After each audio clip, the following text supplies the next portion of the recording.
Hello viewers, welcome back to the channel. You are watching BJMC Communicator and I'm with you Simranjeet Singh. सो आज हम बात करेंगे कि हमारे जो फाइनल एग्ज़ाम्स आएंगे तो हमें उन एग्ज़ाम्स में हमारा जो क्वेश्चन पेपर है वो कैसे अटेम्प्ट करना है, हमें पूरा का पूरा एग्ज़ाम लिखना कैसे है, किस तरीके से अगर हम अपना एग्ज़ाम अटेम्प्ट करेंगे तो हम जल्द से जल्द अपना पूरा क्वेश्चन पेपर जो है वो फिनिश कर देंगे एंड हमारे पास टाइम अच्छे से मैनेज हो पाएगा। तो उसके लिए हमें कुछ चीज़ों का ध्यान रखना है जो कि मैं इस वीडियो में आपको बताऊंगा एंड उसके अलावा प्रीवियस ईयर के जो क्वेश्चन पेपर्स हैं सेकंड सेमेस्टर के वो भी हम इस वीडियो के अंदर डिस्कस करेंगे। तो सबसे पहले तो हम जाते हैं कुछ टिप्स पे कि क्या टिप्स हैं जो आपको एग्ज़ाम में ध्यान रखनी है। तो सबसे पहले आपको क्या करना है, आपको जो क्वेश्चन पेपर है सब लोगों ने कहा होगा कि रिवर्स स्टार्ट करिए, यानी कि क्वेश्चन पेपर को पीछे से चालू करना है। पीछे से मतलब कि पहले आपको जो ज़्यादा मार्क्स वाले क्वेश्चन है वो अटेम्प्ट करने हैं, उसके बाद में जो कम मार्क्स वाले क्वेश्चन है वो अटेम्प्ट करने हैं। लेकिन इसमें होता क्या है कि कुछ बच्चे ये सोचते हैं कि हम नीचे से एकदम लास्ट से चालू करें, नहीं ऐसा नहीं है। आपको देखना है एक तो क्वेश्चन पेपर का पैटर्न क्या है। आपका वैसे तो मेनली क्वेश्चन पेपर का पैटर्न यही रहता है कि आपको चारों यूनिट में से एक एक क्वेश्चन आएगा। उसके बाद में आपको एक फर्स्ट क्वेश्चन जो है वो फर्स्ट क्वेश्चन होगा जिसके अंदर आपको चॉइस होगी। वो चॉइस में आपको या तो 5-5 नंबर के 3 क्वेश्चन करने पड़ेंगे या फिर आपको 7.5 नंबर के 2 क्वेश्चन करने पड़ेंगे, यानी कि 7.5 मार्क्स के। तो आपको ऐसा करना पड़ेगा जिसके लिए आपको मतलब फर्स्ट क्वेश्चन आपका 15 मार्क्स का हो जाएगा इन दोनों ही तरीकों से। ठीक है, तो ये आपका फर्स्ट क्वेश्चन 15 मार्क्स का हो गया। देन आपका जो नेक्स्ट 4 क्वेश्चन है हर यूनिट से जो एक एक क्वेश्चन है वो आपका 15 नंबर का होएगा। वो 15 नंबर में आपको चॉइस मिलेगी, यानी कि हर यूनिट से आपको 2 क्वेश्चन मिलेंगे, उनमें से आपको कोई एक करना है। तो ऐसे करके आपके जो वो 4 क्वेश्चन है वो चारों क्वेश्चन होंगे 15 मार्क्स के, यानी कि आपको 8 क्वेश्चन होंगे, उसमें से आपके पास चॉइस होगी, आपको कोई से भी 4 क्वेश्चन करने हैं। तो आपका ये टोटल हो जाएगा 60 मार्क्स का।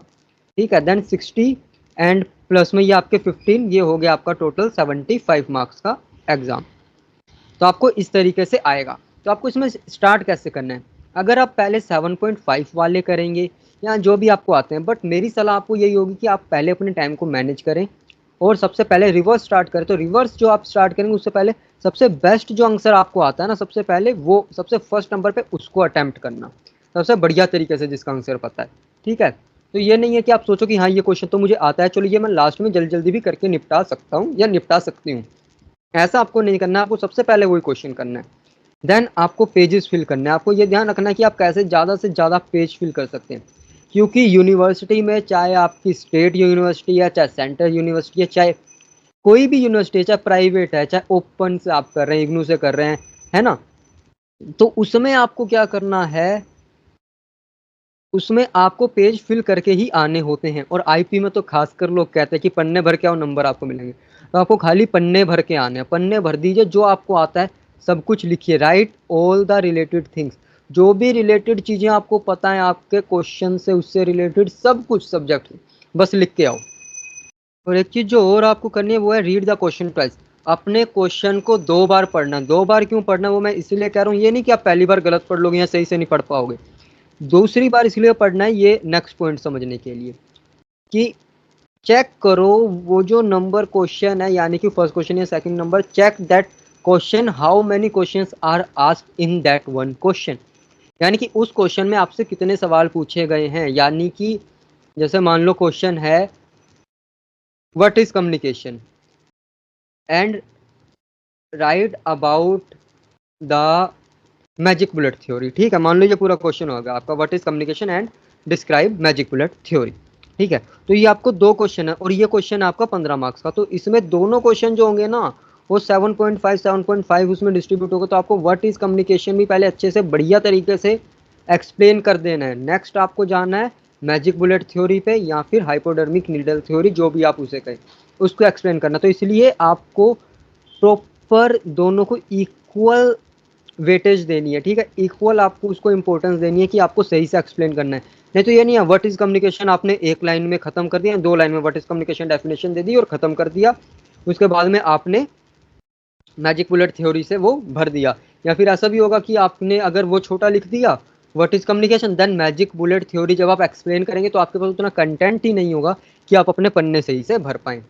ठीक है, तो इसलिए आपको ये ध्यान रखना है। देन गिव इक्वल इंपॉर्टेंस, वही मैं जो मैंने बात की कि गिव इक्वल इंपॉर्टेंस, आपको जो जो भी क्वेश्चन में पूछा गया है उसको प्रॉपर एकदम इक्वल इंपॉर्टेंस देनी है, दोनों पार्ट्स को उसी क्वेश्चन की, ठीक है। और हर क्वेश्चन में भी आपको यही ट्राई करना है कि जो क्वेश्चन आप अटेम्प्ट कर रहे हो या जितने भी क्वेश्चन हैं आपके पास क्वेश्चन पेपर में, ये नहीं है कि एक क्वेश्चन में तो आपने भर दिए 15 पेज, दूसरे क्वेश्चन में आप लिख रहे हो खाली 5 पेज, तो इससे भी आपका इंप्रेशन खराब जाएगा, है ना।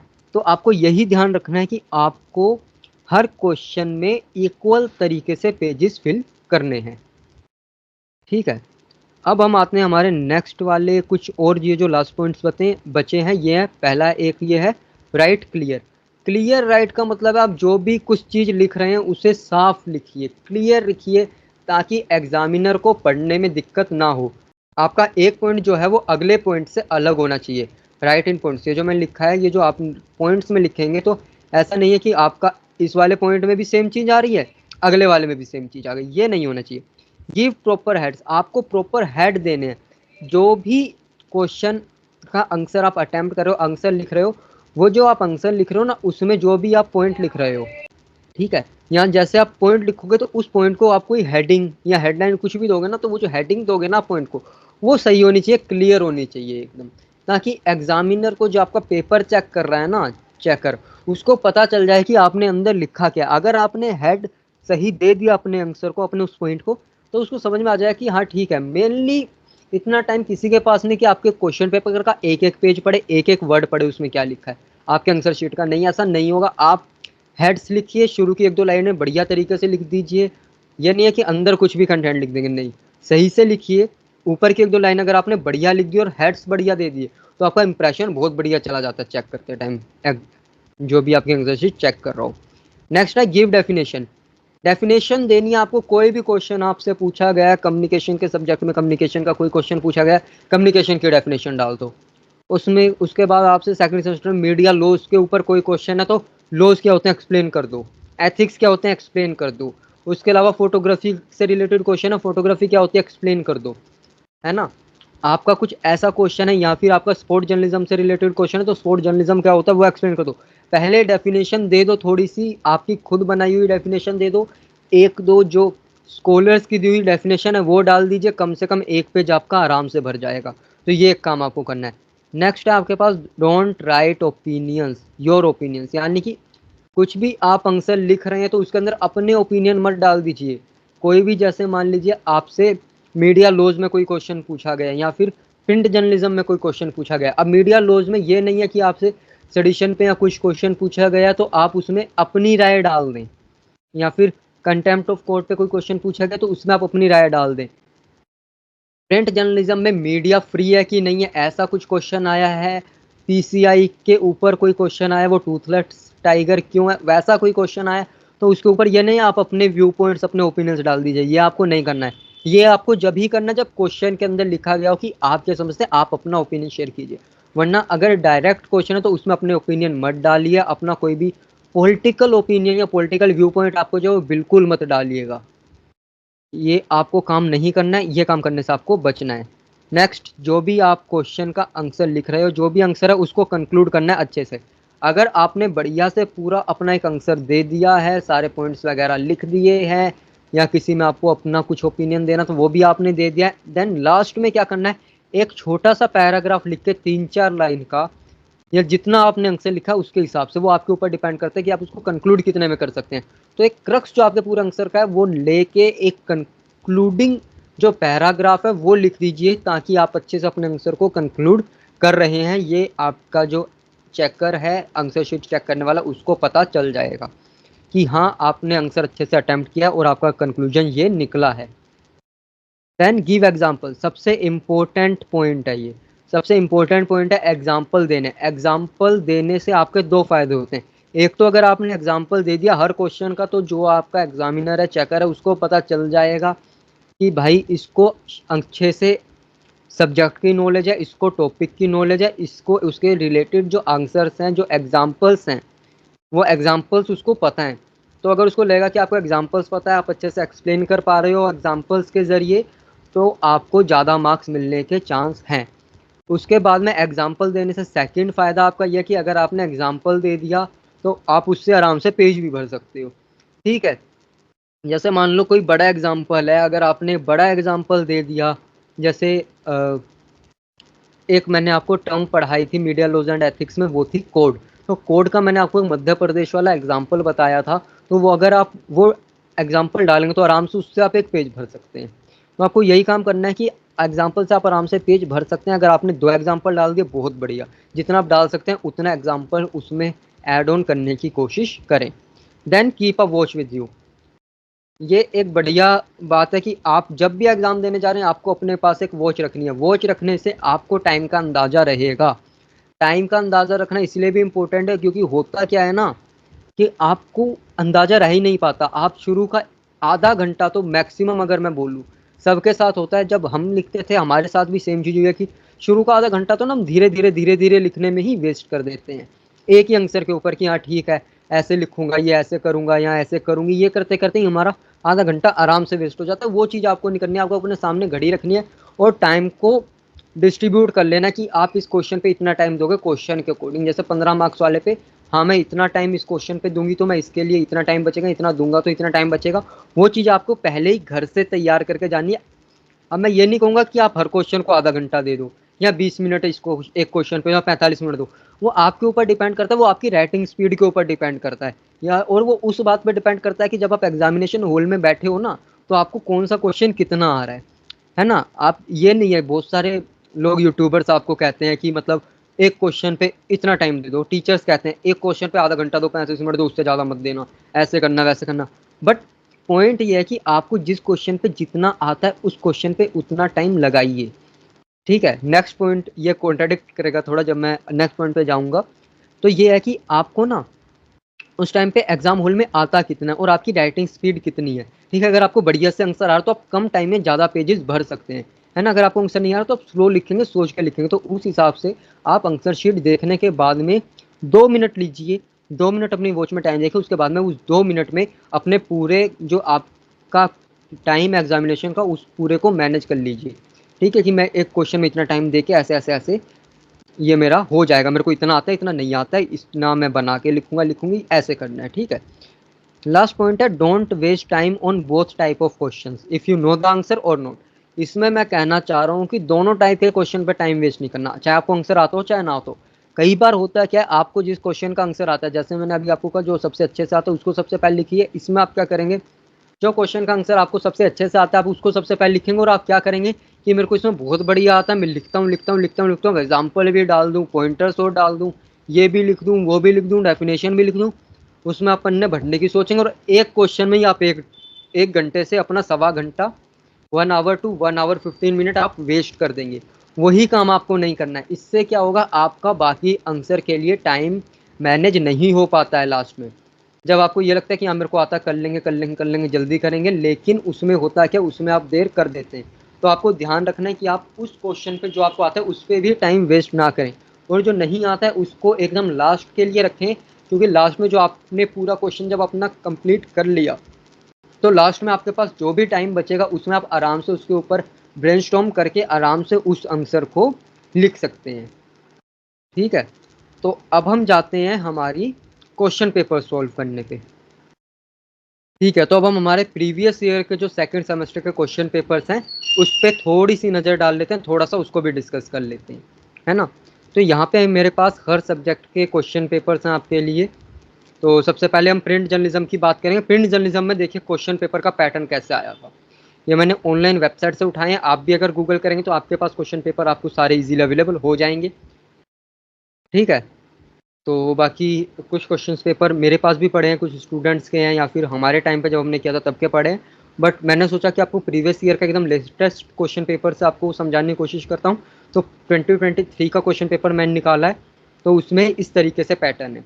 तो मैंने आपको 2 पैटर्न बताए थे, एक तो मैंने यही आपको बताया था 7.5 मार्क्स वाला, और एक मैंने आपको बताया था 5 मार्क्स वाला। ठीक है, तो इसमें यह नीचे का बाकी सेम ही रहता है, नीचे में ज़्यादा दिक्कत नहीं आती। ठीक है, तो सबसे पहले हम देखते हैं हमारा ये जो क्वेश्चन पेपर है इसके अंदर।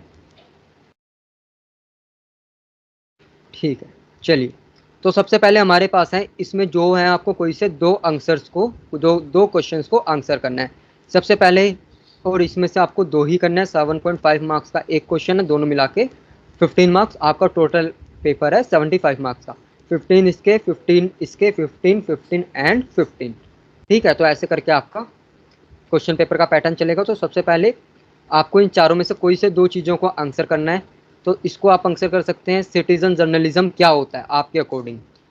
ठीक है, तो सिटीजन जर्नलिज्म से आप क्या समझते हैं, इसको आप एक्सप्लेन कर सकते हैं। इसमें आप डेफिनेशन दे सकते हैं। डेफिनेशन के अलावा आप थोड़ा सा करंट सिनेरियो डाल सकते हैं। सिटीजन जर्नलिज्म आजकल क्यों बूम कर रहा है, आप मोबाइल फ़ोन्स, उसके बाद में न्यू मीडिया और सोशल मीडिया, इंटरनेट, ये सारी चीज़ें आप डाल सकते हैं। आप फ़ोटो जर्नलिज्म इसमें डाल सकते हैं। आप एग्जाम्पल्स कुछ डाल सकते हैं सिटीजन जर्नलिज्म के। ये सारी चीज़ें करके आप बढ़िया तरीके से अपना एक 7.5 मार्क्स का आंसर लिख सकते हैं।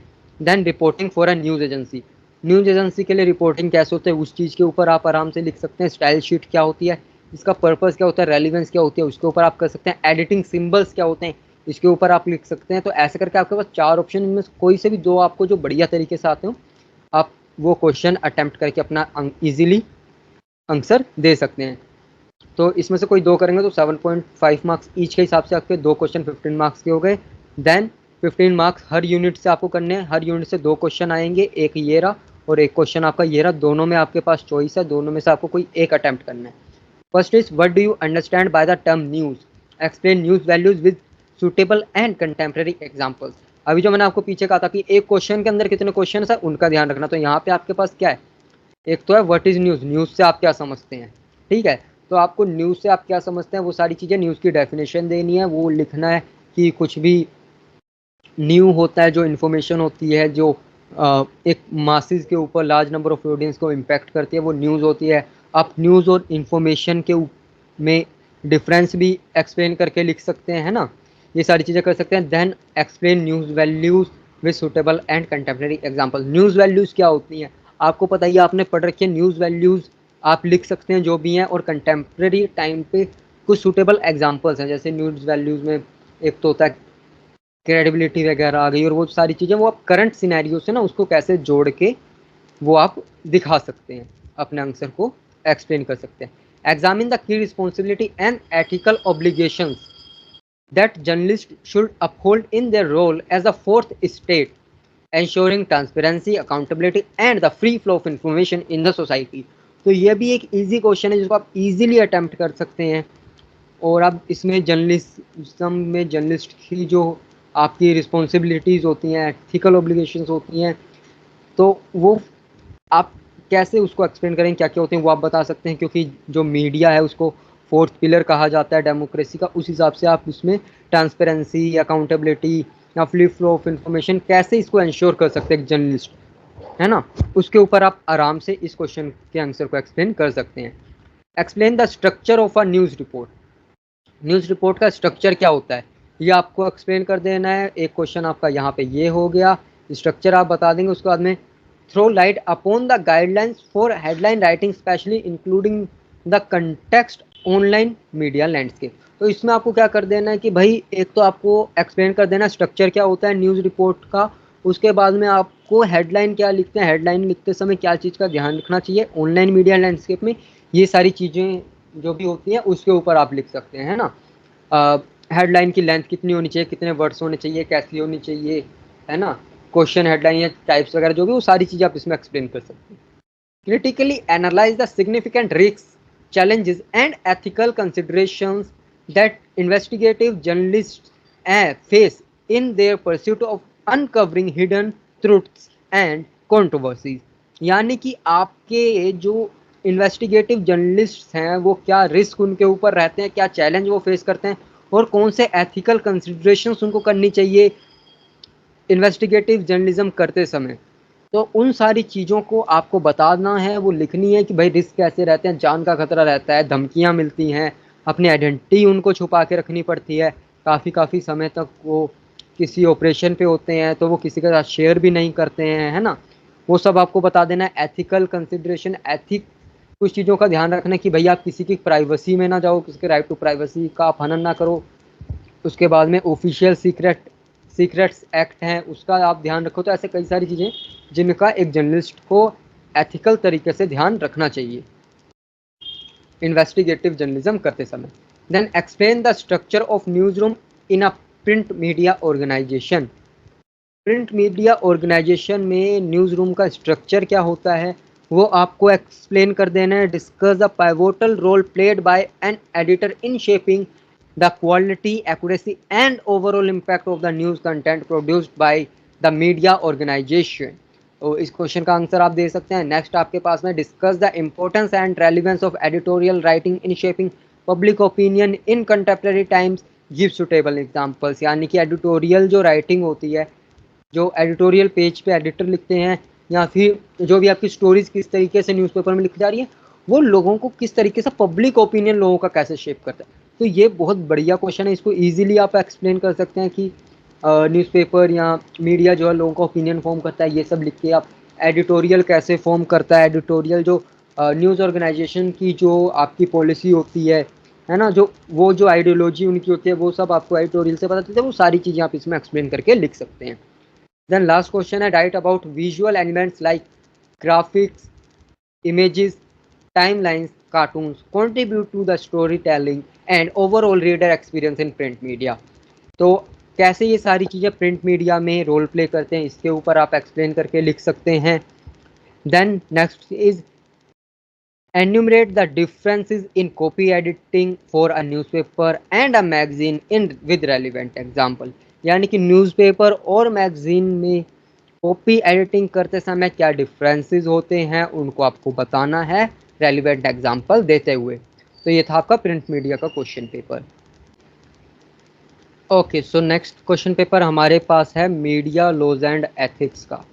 मीडिया लॉज एंड एथिक्स में देख सकते हैं आप पैटर्न चेंज है.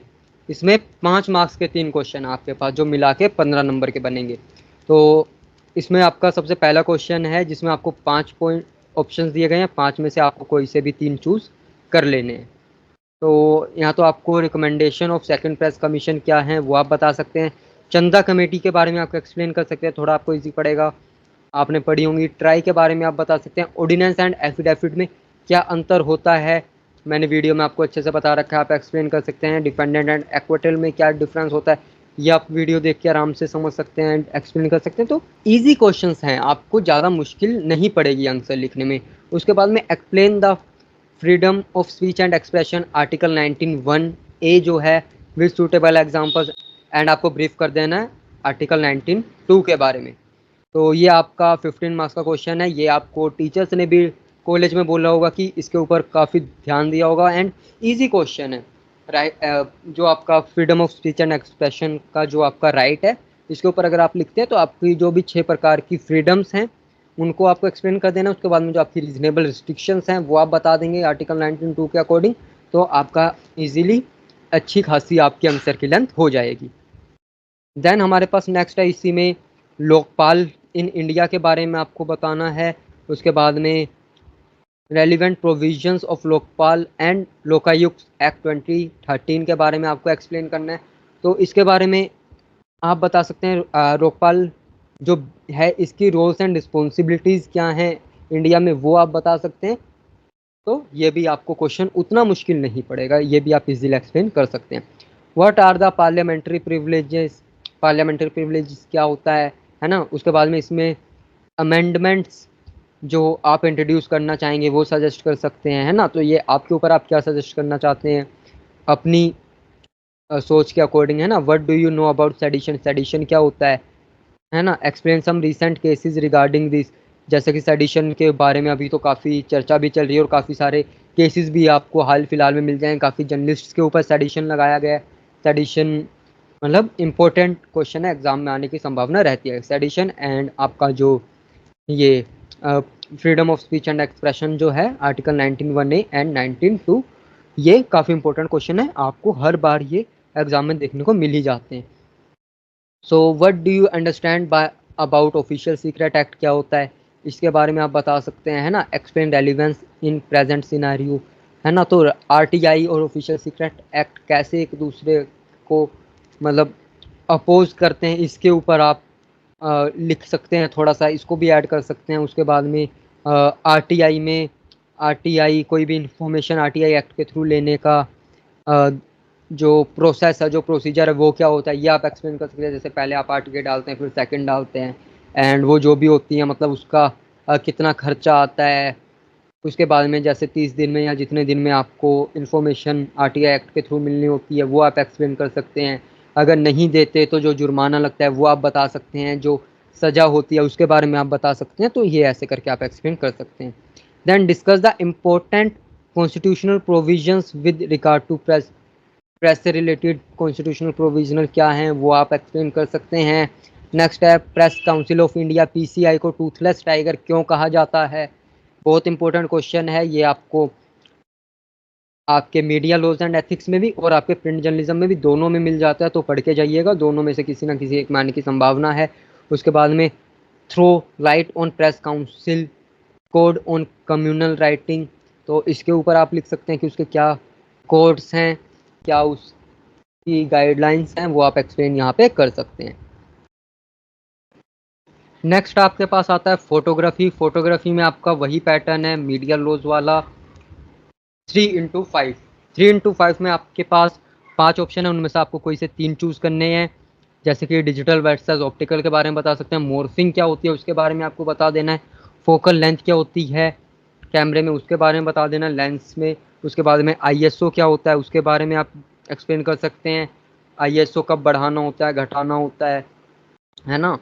और इससे ग्रेन्स वगैरह आते हैं या कम लाइट में आप यूज़ कर सकते हैं, जो भी सारी चीज़ें वो आप बता देंगे। उसके बाद में डेप्थ ऑफ फील्ड के बारे में बता दीजिए, narrow depth of field, wide depth of field, उसके बारे में आप एक्सप्लेन कर सकते हैं, है ना। देन आपका आ गया discuss the origin and growth of photography from beginning to digital era. कैसे कैसे फोटोग्राफी शुरू हुई, जो सबसे फर्स्ट कैमरा था उससे लेके अभी तक जो डिजिटल एरा है उस तक का सफ़र आप बता सकते हैं कैमरा का, फोटोग्राफी का। इसमें आप मोबाइल्स वगैरह के कैमरे के बारे में भी एकदम करंट जो चल रहे हैं वो भी एक्सप्लेन कर सकते हैं, उसके बारे में भी लिख सकते हैं अपने आंसर में। Then describe the classification of lenses as wide angle lens, normal lens and telephoto lens with their measurement and characteristics. तो आपका वाइड एंगल लेंस क्या होता है, नॉर्मल लेंस कौन सा होता है, टेलीफोटो लेंस कौन सा, तो इसके बारे में बता सकते हैं। वाइड एंगल लेंस जैसे कि आपको कोई वाइड शॉट लेना है, बड़ा एरिया आप कवर करना चाहते हो, है ना, तो वो आप बता सकते हैं। नॉर्मल लेंस जो आपकी नॉर्मली आप फोटो खींचते हैं जिसमें ज़्यादा वाइड नहीं होता है, एंड आप मतलब सब्जेक्ट के ऊपर अच्छे से फोकस रख सकते हैं। टेलीफोटो लेंस आप काफ़ी दूर से जब फोटोग्राफी वगैरह करते हैं, वीडियोग्राफी करते हैं, जैसे वाइल्ड लाइफ फोटोग्राफी में टेलीफोटो लेंस का यूज़ होता है, या फिर आपके जो मैचेस होते हैं क्रिकेट मैच या फुटबॉल मैच, इनमें टेलीफोटो लेंस का यूज़ होता है, क्योंकि ये मतलब एक सब्जेक्ट के ऊपर इजीली काफ़ी दूरी से जूम कर सकते हैं। तो ये आप बता सकते हैं, है ना। उसके बाद में डीएसएलआर कैमरा जो है उसको आपको एक्सप्लेन कर देना है, डिस्क्राइब कर देना है। उसके वेरियस पार्ट कौन से होते हैं उसको आपको बता देना है, डायग्राम में एक बना देना है कि ये लेंस हो गया, ये यहाँ पे आपका ये सेंसर है, ये आपकी फ्लैश लाइट है। तो वो सारी चीज़ें जो भी हैं वो आपको बता देनी है। Discuss the various type of photography, photography के टाइप कौन से होते हैं वो आपको बता देना, जितने भी टाइप्स होते हैं। उसके बाद में मॉडर्न एरा में इनकी क्या रेलिवेंस है फोटोग्राफी के टाइप्स की, वो आपको बता देना है। उसके बाद में how composition matters in photography, photography के अंदर कंपोजिशन कैसे मैटर करती है ये आपको एक्सप्लेन कर देना है कि फ़ोटो आपको अच्छी आएगी, है ना, तो आप कैसे कंपोज कर सकते हैं। Then explain the various elements of composition, composition के एलिमेंट्स क्या क्या होते हैं वो आपको बता देना। तो याद आधा क्वेश्चन जैसे मैंने आपको बताया था कि कंपोजिशन की इम्पोर्टेंस आपको लिख देनी है हाफ आंसर में, एंड हाफ में आपको एलिमेंट्स एक्सप्लेन कर देने हैं। ठीक है, तो ऐसे चल जाएगा। देन आपके पास है discuss the term 3 point lighting with suitable diagram. तो आपको 3 पॉइंट लाइटिंग के बारे में, या तो अगर आपको ये नहीं करना तो 3 पॉइंट लाइटिंग वाला क्वेश्चन अटैम्प्ट कर सकते हैं। इसमें आपको बता देना 3 पॉइंट लाइटिंग क्या होती है। इसमें 3 जो लाइट्स होती हैं, इसको 3 पॉइंट लाइटिंग क्यों कहा जाता है, क्योंकि इसमें 3 लाइट रखते हैं। तीनों लाइट्स के बारे में आपको एक्सप्लेन कर देना है। Key light, fill light and back light जो आपकी होती है, इसका आपको डायग्राम बना देना है, एक सब्जेक्ट बना दीजिए कि कैसे लाइट पड़ती है, तो कैसे आप क्लियर उससे पिक्चर्स ले सकते हैं। जो आपकी की लाइट होती है वो कैसे सब्जेक्ट के ऊपर फोकस करती है, सब्जेक्ट के ऊपर लाइट डालती है। उसके बाद में जो आपकी फिल लाइट होती है वो कैसे शेडोज़ को फिल करती है, बैक लाइट आपके सब्जेक्ट को बैकग्राउंड से अलग करती है। तो ये सारी चीज़ें आपको एक्सप्लेन कर देनी है। देन आपके पास फिर देखिए उसी तरीके से क्वेश्चन आया है। तो ये क्वेश्चन है आपका 5th क्वेश्चन। तो इसमें आपको 15 मार्क्स का है और आपको शॉर्ट नोट लिखना है किन्हीं दो चीज़ों पे, ठीक है। या तो आप नेचुरल एंड आर्टिफिशियल लाइट पे लिख सकते हैं, अपर्चर और फोटो एसे, इन तीनों में से किन्हीं भी दो के ऊपर आपको लिख देना है। तो वो दोनों आपके 7.5 और 7.5 के यहाँ पे हो जाएंगी। या फिर अगर आप वो अटैम्प्ट ही करना चाहते हैं, आप एक ही क्वेश्चन अटैम्प्ट करना चाहते हैं, तो ये क्वेश्चन है जिसमें आपको अपना व्यू पॉइंट लिखना है। तो आप इसमें अपना व्यू दे सकते हो। Mobile phones have enabled so many people to capture images of happening around them. How do you feel this has impacted photojournalism? Is the mobile camera a boon to photography or determined to it? तो आपको लिख देना है। तो अब हम चलते हैं हमारे नेक्स्ट पे। नेक्स्ट है हमारा स्पोर्ट्स जर्नलिज्म और हेल्थ कम्युनिकेशन। इसमें आपके पास दो सब्जेक्ट्स हैं जो कि दोनों आपके कोई भी एक आपको चूज करना होगा इन दोनों में से। तो जिनके पास स्पोर्ट्स है उनके लिए हम स्पोर्ट्स का पेपर डिस्कस करेंगे, जिनके पास हेल्थ है उनके लिए हेल्थ का डिस्कस करेंगे। तो दोनों इलेक्टिव में सबसे पहले हम स्पोर्ट्स की बात करते हैं। तो स्पोर्ट्स में आपका वही 7.5 वाला पैटर्न यहाँ पे दिया गया है, लेकिन यहाँ पे आपके पास 5 ऑप्शन है, 5 में से कोई 2 अटेम्प्ट करने हैं आपको। तो शॉर्ट नोट लिखना है, स्पोर्ट्स कमेंट्री क्या होती है उसके ऊपर, इन्वेस्टिगेटिव जर्नलिज्म क्या होता है उसके ऊपर लिख सकते हैं, फीचर राइटिंग क्या होती है, स्पोर्ट्स ब्रॉडकास्टिंग क्या होती है, या बीट रिपोर्टिंग क्या होती है, इनमें से किसी भी 2 के ऊपर आप एक्सप्लेन कर सकते हैं।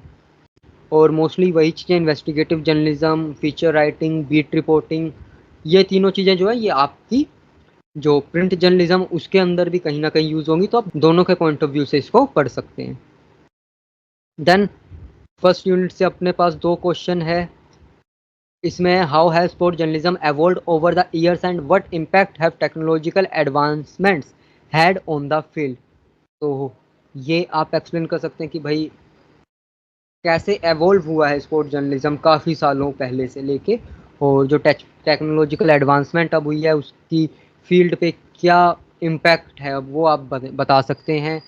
In what ways does sport journalism contribute to the broader cultural, social and political conversations beyond the realm of sports। तो स्पोर्ट्स जर्नलिज्म कैसे कंट्रीब्यूट करता है एक ब्रॉडर पर्सपेक्टिव में, अगर हम बात करें तो कल्चरल, सोशल एंड पॉलिटिकल सारे तरीके से बात करें तो उसमें स्पोर्ट्स जो आपका जर्नलिज्म है उसका क्या रोल है, आप उस तरीके से भी कर सकते हैं।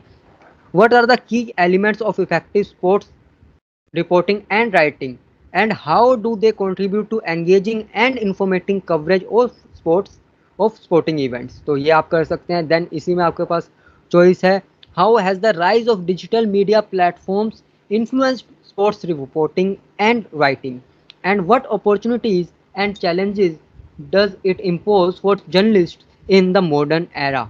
तो जो डिजिटल मीडिया प्लेटफॉर्म्स हैं अभी के जो चल रहे हैं उनका रोल कैसे है, क्या है। आप सभी डिजिटल मीडिया का यूज़ कर रहे हैं तो उसके हिसाब से आप आराम से इस क्वेश्चन को भी एक्सप्लेन कर सकते हैं। What are the key principles and strategies involve in effective sports management and how do they contribute to the success of sports organisations. ये आप कर सकते हैं। Then how do sports organisations navigate the challenges of governance, ethics and stakeholder management in the modern sporting landscape। उसके बाद में हमारी last unit है। तो ये 2 क्वेश्चन हमारे 3rd यूनिट से थे। 4th यूनिट में हमारे पास क्वेश्चन है, what role do you think data analytics and artificial intelligence यानी कि AI are playing in shaping the future of sports, and what opportunities do they present for athletes, teams and organisations. तो ये आप कर सकते हैं। Then last question है आपका, the globalisation of sports has opened up the new market and audiences. तो जो स्पोर्ट्स का ग्लोबलाइजेशन हुआ है उसने नई मार्केट और नई ऑडियंस आपके लिए खोल दी है। जैसे कि अब इंडिया में फुटबॉल का काफ़ी क्रेज़ देखने को मिलेगा आपको, है ना, उस तरीके से। तो ग्लोबल मार्केट खुल गई है हर स्पोर्ट्स के लिए। How can organisations capitalise the international expansion and what emerging trends and opportunities are associated with it। तो ये आप कर सकते हैं। देन हमारे पास हमारा लास्ट जो सब्जेक्ट बचा है इलेक्टिव सब्जेक्ट वो है हेल्थ कम्युनिकेशन। हेल्थ कम्युनिकेशन में आपको कोई से भी जो 2 आप के क्वेश्चन है वो आपको अटैम्प्ट करना है। 75 मार्क्स का क्वेश्चन है। यहाँ पे जरा अंक क्वेश्चन की जो वेटेज है वो नहीं लिखी है, लेकिन पैटर्न वही है। 2 अटैम्प्ट करना है, यानी कि 7.5 मार्क्स का ईच है। तो 7.5 मार्क्स के ईच के हिसाब से आप अगर अटैम्प्ट करेंगे तो इसमें आपको हेल्थ लिटरेसी क्या होती है, रिस्क कम्युनिकेशन क्या होता है, सोशल मैनेज मार्केटिंग क्या होती है, हेल्थ प्रमोशन कैसे होता है और मोबाइल हेल्थ या फिर एम हेल्थ क्या होती है, ये आप एक्सप्लेन कर सकते हैं। ठीक है, तो ये पांचों में से कोई से भी 2 क्वेश्चन आप एक्सप्लेन करेंगे तो 7.5 मार्क्स ईच के हिसाब से आपका 15 मार्क्स का ये आंसर 2 हो जाएंगे मिलके। देन हमारे पास यूनिट वाइज क्वेश्चंस हैं। फर्स्ट यूनिट से है what is public health and why is it important in promoting the wellbeing of populations.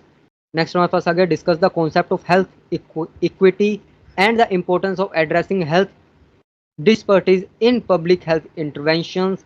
How can public health efforts ensure equal opportunities for health and well-being for all individuals regardless of their socio-economic status or background? तो health communication में आप देखेंगे जो questions का size है वो थोड़ा सा बड़ा है, लेकिन क्वेश्चन आपको उतने मुश्किल नहीं पड़ेंगे। क्वेश्चन का साइज थोड़ा बड़ा लग रहा है देखने में, लेकिन क्वेश्चन उतने मुश्किल नहीं है। क्वेश्चन आप इजीली आंसर कर सकते हैं अगर आपने थोड़ा भी पढ़ा है, आपको थोड़ी भी नॉलेज है तो उस हिसाब से। Discuss the role of health journalism in disseminating accurate and reliable information to the public. How does health journalism contribute to promoting health literacy and empowering individuals to make informed decisions about their health? ठीक है, और second unit में next question हमारे पास आ गया explore the ethical considerations in health journalism. Health journalism में ethical considerations क्या हैं वो आपको लिखनी है। What are the responsibilities of health journalist in reporting health related views. ये आपका एक क्वेश्चन यहाँ तक था। सेकंड क्वेश्चन आपका ये हो गया। Then third question single question में आपका आ रहा है how can they ensure accuracy fairness and sensitivity in covering sensitive health topics. ये आप एक्सप्लेन कर सकते हैं। कोविड का एग्जांपल भी आप इसमें दे सकते हैं। तो आपके पास 3 क्वेश्चन आ गए एक ही क्वेश्चन में, एक ये रहा, सेकंड ये रहा और थर्ड आपका ये रहा। तो आपको 5 मार्क्स ईच के हिसाब से इसको एक्सप्लेन कर देना है। देन थर्ड यूनिट में हमारे पास है discuss the role of accurate and responsible health reporting in promoting public health and how can health reporters effectively communicate complex health information to the general public in a way that is accessible, engaging and evidence based। उसके बाद में इसी में हमारे पास और में next question आ गया investigate the challenges faced by health reporters in gathering and verifying health related information. ये आपके लिए थोड़ा सा काफ़ी इंपॉर्टेंट है, ये आप बना के लिख सकते हैं। How can health reporters critically evaluate scientific studies, medical research and expert opinion to provide accurate and reliable information to their readers or viewers। ठीक है, तो ये हो गया। अब हमारे पास फोर्थ और लास्ट जो यूनिट बची है वो है discuss the importance of effective health communication in promoting positive health outcomes. तो एक क्वेश्चन आपका यहाँ तक हो गया।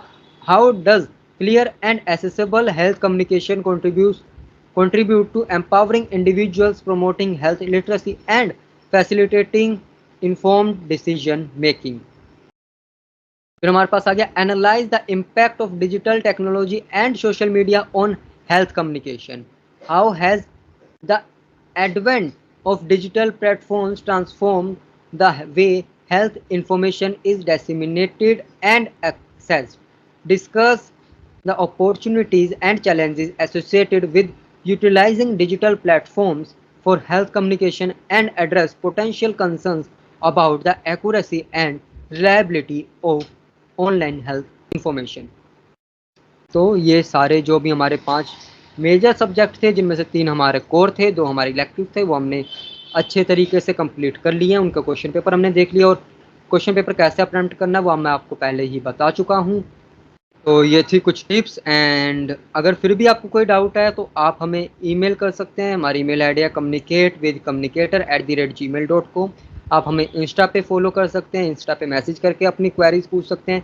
हमारी इंस्टा आईडी है bjmc_communicator, तो वो आप कर सकते हैं। उसके बाद में अगर आप कमेंट सेक्शन में कोई डाउट है तो आप कमेंट सेक्शन में हमसे पूछ सकते हैं। कमेंट सेक्शन में या ईमेल में या इंस्टा पे, जैसे भी आप अपनी क्वेरीज भेजेंगे मैं जल्द आपकी सारी क्वेरीज क्लियर करने की कोशिश करूँगा। So thanks for watching. ये थी हमारी आज की वीडियो, how to attempt exam for second semester. साथ में हमने क्वेश्चन पेपर देखे सेकंड सेमेस्टर के सारे सब्जेक्ट्स के।